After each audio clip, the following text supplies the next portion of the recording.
वो गाड़ी निकाल लो, गाड़ी निकाल लो, गाड़ी।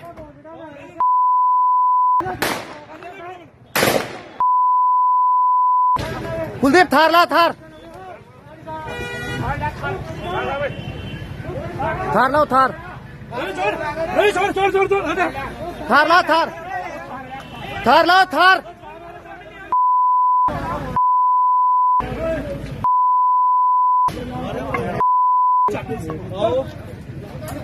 ओ चल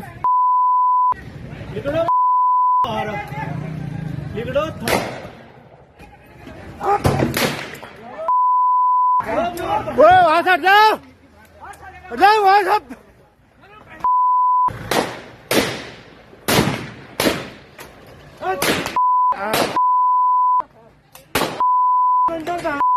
चलो तेरी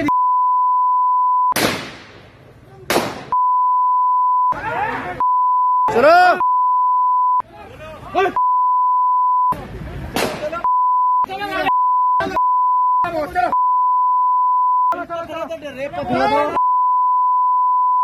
राजा लंडोरा, राजा लंडोरा, राजा Landora.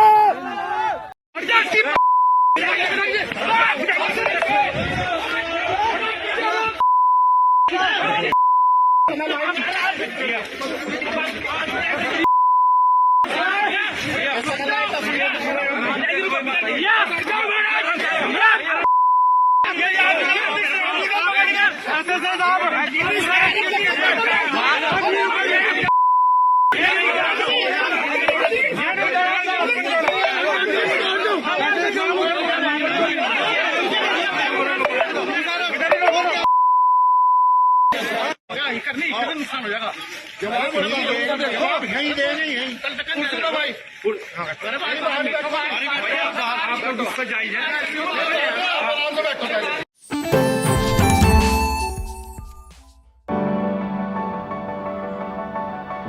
This isn't just a classroom, it's a window to the world, where videos and visuals teach me more than words ever could.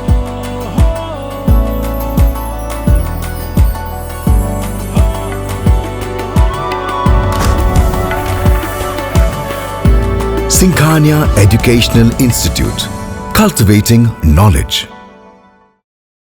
तो आपने देखा देवभूमि पर गैंगस्टर जैसे नज़ारे को। नमस्कार, आप देख रहे हैं आई इंडिया और मैं हूं डॉक्टर पंकज सिंह गौर। दरअसल देवभूमि पर जिस तरीके से मौजूदा विधायक और पूर्व विधायक के बीच में गैंगस्टर जैसी वारदात होती है, उससे कहीं न कहीं पूरी कानून व्यवस्था पर भी सवाल खड़े हो जाते हैं। खाकी पर तो सवाल उठते ही हैं, खादी पर भी कि हम कैसे लोगों को चुनते हैं। एक तरफ मौजूदा विधायक हैं तो दूसरी तरफ 4 बार जिन्हें जनता ने चुना वो पूर्व विधायक हैं, और किस तरीके से एक दूसरे को मरने मारने पर उतारू हो जाते हैं। ये कोई एक दिन की बात नहीं है, ये काफ़ी दिनों से सोशल मीडिया पर जिस तरीके से एक दूसरे पर कटाक्ष हो रही थी, अभद्र भाषा का इस्तेमाल हो रहा था, उसके बाद ये नौबत आई। गंभीर बात यह है कि पुलिस को उसी समय देखना चाहिए था, और जो इस प्रकार के सोशल मीडिया पर एक दूसरे पर आरोप और प्रत्यारोप ही नहीं लग रहे थे, बल्कि बहुत ही निम्न स्तर की बातों को लेकर कटाक्ष हो रहे थे, वो कहीं न कहीं इसी ओर ले जा रहे थे। लेकिन जिम्मेदार पुलिस वाले शुरुआती दौर में जरूर सोते रहे। ये अलग बात रही कि बाद में हरिद्वार के एसएसपी ने मौजूदा विधायक और पूर्व विधायक दोनों की हेकड़ी निकाल दी। अब हाई कोर्ट ने इस मामले का स्वतः संज्ञान लिया और बहुत ही तल्ख टिप्पणी की। पहले हम आपको बताते हैं ये मामला आखिर पहुंचा क्यों यहाँ तक। तो ज़रा जानिए कि हरिद्वार के खानपुर से निर्दलीय विधायक जीतने वाले उमेश कुमार, जो कि पत्रकार भी हैं, एक चैनल के मालिक भी हैं, और इसके अलावा पूर्व विधायक जो प्रणव चैंपियन हैं, दोनों में कभी बहुत छंती थी, दोनों में कभी बहुत दोस्ती हुआ करती थी। लेकिन ये दुश्मनी में कब बदली और नौबत यहाँ तक कैसे आई, आज इसी को बताएंगे। दरअसल प्रणव चैंपियन जो 4 बार विधायक रहे और इससे पहले के इतिहास में जाएं तो कैबिनेट मिनिस्टर भी रहे। कांग्रेस की सरकारें हुआ करती थी, एनडी तिवारी, हरीश रावत और बहुगुणा की सरकार में कैबिनेट मंत्री प्रणव चैंपियन हुआ करते थे। इसके बाद 2016 में उन्होंने कांग्रेस छोड़ दी और भारतीय जनता पार्टी में आ गए। भारतीय जनता पार्टी में आने के बाद उनकी अपनी हरकतों की वजह से पार्टी ने उन्हें हमेशा के लिए पहले निकाल दिया, बाद में फिर से उन्हें शामिल कर लिया। इस बार खानपुर से खुद प्रणव चैंपियन को टिकट नहीं मिला तो उन्होंने अपनी पत्नी को चुनाव लड़ा दिया। अब दुश्मनी यहीं से शुरू होती है। दरअसल रार यहीं से शुरू होती है जहां से प्रणव चैंपियन लड़ा करते थे, 4 बार जीते थे और वहीं पर इस बार जब टिकट नहीं मिला, उनकी पत्नी चुनाव मैदान में आई तो उनके मुकाबले निर्दलीय रूप में उमेश कुमार आ गए। उमेश कुमार ने ऐसा मुकाबला उनसे दिया कि वो चुनाव जीत गए। अब यहाँ से दोनों के बीच एक समान खाई पड़ गई। अभी हाल में लोकल चुनाव थे और लोकल चुनाव को लेकर सोशल मीडिया पर एक दूसरे पर टिप्पणी की जानी शुरू हो गई। 25 जनवरी की बात है। बताया जाता है कि प्रणव चैंपियन ने सोशल मीडिया पर उमेश कुमार की मां को लेकर कोई टिप्पणी कर दी। इसको लेकर उमेश कुमार जो विधायक हैं मौजूदा समय में, वो आग बबूला हो गए और वो सीधे वहां से अपने साथियों को लेकर पहुंच गए प्रणव चैंपियन के आवास पर और फिर वहां पर उन्होंने कुछ भी नहीं छोड़ा। जो कुछ भला बुरा था वो सब कुछ कहा। हालांकि इस बीच प्रणव चैंपियन नहीं थे। जैसे ही ये बात प्रणव चैंपियन को पता चली, वो अगले दिन रविवार को पहुंच गए उमेश कुमार के कार्यालय पर। फिर जो आपने ट्रेलर देखा कि किस तरीके का ट्रेलर, किस तरीके की बंदूकों की धाय धाय, एक तरफ हाथ में बंदूक राइफल होती है तो दूसरी तरफ पिस्टल से भी फायरिंग होती है और बिल्कुल नज़ारा गैंगस्टर जैसा यहाँ पर दिखाई देता है। जवाबी कार्रवाई भी होती है उमेश कुमार के कार्यालय से।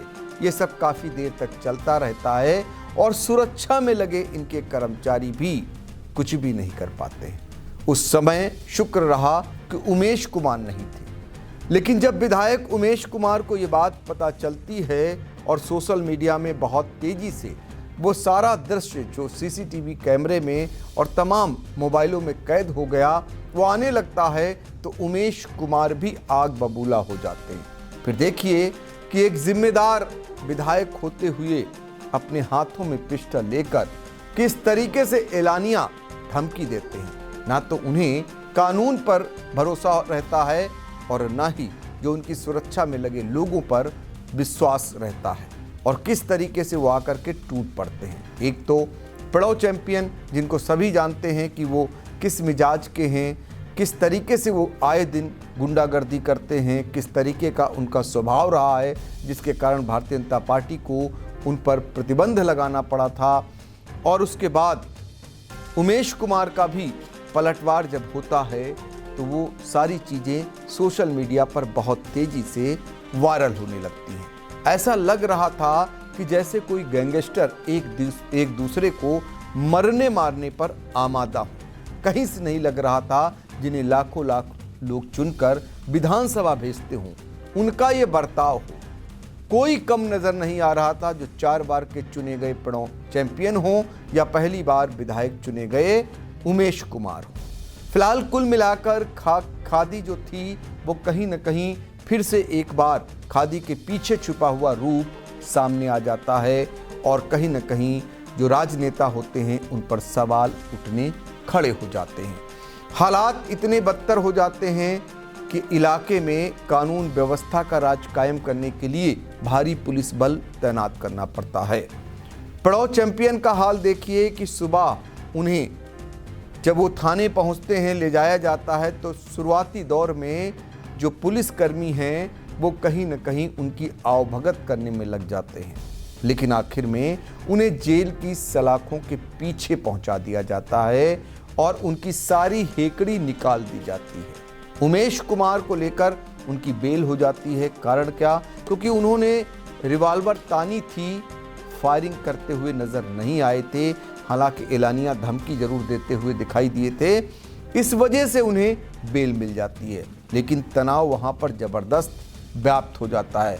जब बेल के बाद मीडिया से मुखातिब होते हैं उमेश कुमार, तो वो कहते हैं कि उन्हें सुरक्षा दी जाए, उन्हें जान का खतरा है, इस प्रकार की बात भी आती है। उससे पहले उनकी हेकड़ी को सबने देखा, उनके द्वारा उठाए गए कदम को सबने देखा, किस तरीके से वो एलानिया धमकी दे रहे थे।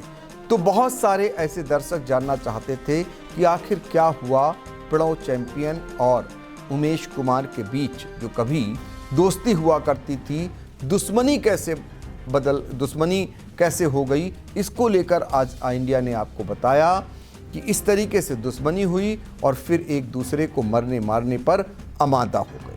अब आपको बताएं कि इस मामले का जो सबसे बड़ा पहलू है, वो पहलू ये है कि इस मामले का स्वतः संज्ञान उत्तराखंड के हाई कोर्ट ने लिया है और हाई कोर्ट ने जो तल्ख टिप्पणी की है, डीएम और एसएसपी को निर्देश दिया है, आदेश दिया है कि वो सख्त कार्रवाई करें पूरे मामले में, और कहा है कि देवभूमि में बाहुबलियों का यह प्रदर्शन शर्मनाक है। ये अपने आप में बड़ी टिप्पणी है। अब इसको देखते हुए, इसके मद्देनज़र उन दलों को भी सोचना होगा जो दल ऐसे नेताओं को आगे बढ़ाते हैं या उन्हें चुनते हैं। सोचिए जरा, जो कैबिनेट मंत्री रहे हों कांग्रेस की सरकारों में, तीन सरकारों में उन्होंने भारतीय जनता पार्टी ज्वाइन की और भारतीय जनता पार्टी ने उनको लेने में इसलिए देरी नहीं की या उनको लेने के लिए चुना चूँकि कांग्रेस की सरकार गिरानी थी।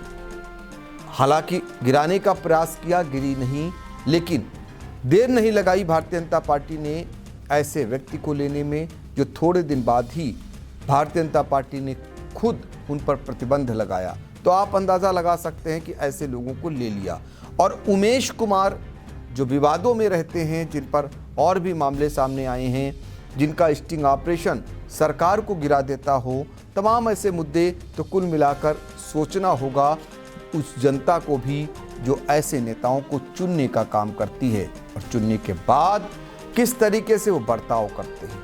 अगर प्रणव चैंपियन ने जो कुछ किया था तो उसको लेकर कानून को अपना काम करने देना चाहिए था, न कि उमेश कुमार को इस तरीके से हरकत करनी चाहिए थी। अगर कहीं आमना सामना हो गया होता तो नज़ारा क्या होता, ये शायद इसका अंदाज़ा कोई नहीं लगा सकता, क्योंकि दोनों तरफ से धाएं हो रही थी और जिस तरीके से कोई पिस्टल लेकर दौड़ रहा था, कोई राइफल लेकर एक दूसरे को धमकी दे रहा था, उसके बाद कहीं आमना सामना होता तो मंजर शायद कुछ और ही होता। तो कुल मिलाकर ये हरिद्वार जो पावन नगरी है, पवित्र नगरी है, वहाँ से ऐसे वीडियो आना, वहाँ से ऐसी वारदात सामने आना अपने आप में देवभूमि को कलंकित कर रही है कहीं न कहीं ऐसे नेताओं के कारण। तो अब देखना होगा, जब हाई कोर्ट ने स्वतः संज्ञान ले लिया है तो इस मामले में सख्त कार्रवाई भी आने वाले दिनों में देखने को मिल सकती हैं। फिलहाल दोनों के लाइसेंस को निलंबित कर दिया, यानी रद्द कर दिया गया है। वो प्रणव चैंपियन के लाइसेंस असलहे हों या फिर उमेश कुमार जो विधायक हैं उनके सख्त लाइसेंस हों। अब देखना होगा जिस तरीके से ऐसी वारदातों में पुलिस गंभीर से गंभीर कार्रवाई करती, यानी गैंगस्टर और रासुका जैसी कार्रवाई भी करने में पीछे नहीं हटती है, क्या नेताओं के इस मामले में भी पुलिस उसी तरीके की सख्त कार्रवाई करेगी? फिलहाल इस पर हमारी नज़र रहेगी।